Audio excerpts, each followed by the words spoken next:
आमच्या नानांच्या आत्म्याला शांती लाभायची असते. तर नाना गेले त्यांचा आत्मा इथं फिरू नये अशा दृष्टीनं त्यांच्या डोळ्या दिसतात ते संचालक असताना तेवढी कांदा बघा हीच खऱ्या अर्थानं तुम्हाला मनापासूनच्या शुभेच्छा. एवढं तुम्ही काम निश्चितपणानं चांगलं करा. बिचारा सतत निधी तळमळतोय कांदा बघा. माणसाला वाटतं हा तळमळ म्हणजे याला काहीतरी गावतंय काय, पण गावणं बिवणं म्हणता मिळाला असं काय होऊ नये या दृष्टीनं आपण चांगल्या पद्धतीचं कांदा बटाट्याचं काम करा. साहेब इथं अनेक कामं प्रकारलेली आहेत. मार्केट एकचा विषय तुम्ही त्यातली सगळी तुम्हाला PhD त्यामुळं आपण आपल्या काळात चांगल्या पद्धतीचं काम करत असताना एखादा संचालक रागवला त्याच्याला रागवला. माझ्यापैकी आमच्या संचालकांना तुम्ही पण संचालक झाल्यानंतर संध्याकाळी जेवलेत का नाही कोणास ठाऊक. बोलताय रागू नका. ज्या पहिल्या दिवशी साहेब तेव्हा का नाही बोलले? मीच बोललो त्यावेळेला मी बोललो मी त्यावेळेला बोललो की समजा ते आले नसतील तिथे काय अडचण असेल आपण पुढच्या वेळेला. साहेब एक गोष्ट करू त्याच्यात मी तुमचा सत्कार करण्यासाठी बुके आणला होता. म्हणजे चांगलं ते चांगलं मी म्हणा नाही तर शिवणार नुसतंच आमच्या बंदूक धरून. संचालकांनी त्यावेळेला तुम्हाला तुमचा सन्मान करण्यासाठी. पण काय झालं साहेब बऱ्याच नवीन संचालकांना शरद जरे व्यक्ती काय कळली मला जरा अनुभव त्याच्यामुळे मी त्या सगळ्या गोष्टी आणि मला साधारणतः असा स्वभाव आहे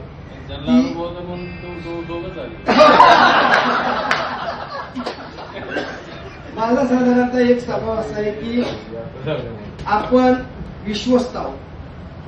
आपल्याला जनतेनं निवडून 5 वर्षासाठी दिलं. त्या 5 वर्षाच्या काळात संस्थेचे कर्मचारी आणि तिथलं संचालक मंडळाला सगळ्यांना बरोबर घेऊन जाऊन आपण ज्या वेळेला इथनं जाऊ त्यावेळेला इथल्या कर्मचारी परत कधी आलोच समजा चुकून इथं तर त्यानं एवढंच म्हणावं की चहा तर त्यानं म्हणून आली बिया. अशा दृष्टीनं आपण चांगल्या पद्धतीनं वागलं पाहिजे ही भूमिका माझी पहिल्यापासून असल्यामुळं मी 35 वर्ष माझ्या तालुका एपीएमसीवर संचालक आहे. इथं 12 वर्षे आणि राजकारणात मी 84 पासून गावच्या ग्रामपंचायतीच्या सरपंच पदापासून. अधिकारी चुकला तर तो समजून घेतलं पाहिजे.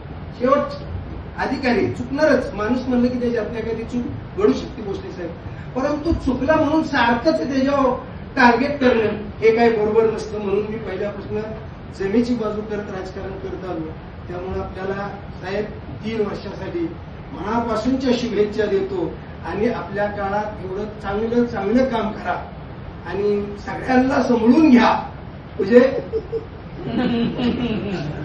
नाव घेत नाही मी सगळ्यांना समजून घ्या एवढी या निमित्तानं आपल्याला विनंती करतो. आणि भाषण संपण्याच्या अगोदर एकच सांगतो की आपण जे बसलेला जो फेटा बांधलेला आहे त्याचं नॅमिनेशन करून घरी लावा. कोल्हापूरवरून आलेलं दिसतंय त्यामुळं एक छान पैकी शिवराज त्यांचा फोटो काढा. नेमणूक केलं पाहिजे. जरे साहेबांच्याकडे धमक आहे.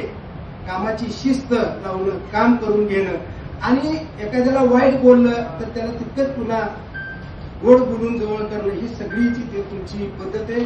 त्या पद्धतीने ही संस्था जी मधल्या काळात थोडीशी मागं पुढे सरलेली ती भविष्याच्या काळात निश्चितपणाने चांगली होईल. फक्त एकच परमेश्वर चरणी प्रार्थना करतो की साहेबांना दृष्ट लागून देऊ नको. इथलंही सचिव पद राहू दे आणि इथलंही सचिव पद राहावं एवढीच परमेश्वर चरणी प्रार्थना करतो. आणि तुम्हाला माझ्या व्यक्तिगत कुटुंब